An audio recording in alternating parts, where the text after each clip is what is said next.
मित्रांनो, मुलांची जिंदगी तर झंड आहे आणि मुलींची जिंदगी तर यापेक्षा झंड आहे. मुलांचं काय आहे, थोडा मूड खराब झाला की लगेच गाडी काढतात, मित्रासोबत फिरतात, लगेच माइंड फ्रेश. आणि जर मुलीचा मूड खराब झाला, त्यांना टेन्शन आला तर त्या डायरेक्ट भांडी घासतात, लादी पुसतात, कपडे धुतात, अख्खा घर साफ. मुलांना धोका भेटला तर ते सिगरेट पितात, दारू पितात, भू खातात. आणि मुलींना धोका भेटला तर त्या दिवसभर जेवतात, टोपशीभर भात खातात आणि नुसत्या चरत असतात चरत.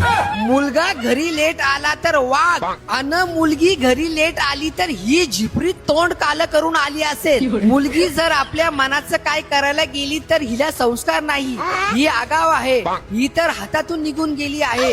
मुलगी जर स्वतंत्र आहे तर चालू आणि मुलगा स्वतंत्र आहे तर घंटा पण फरक पडत नाही समाजाला. म्हणून या मुली आपल्या जीवनातला अख्खा राग, फ्रस्ट्रेशन लग्नानंतर आपल्या नवऱ्यावर काढतात आणि त्याला बैल बनवून ठेवतात. आणि जर त्याने जास्त नाटका केली तर त्याला ठारच मारून टाकतात.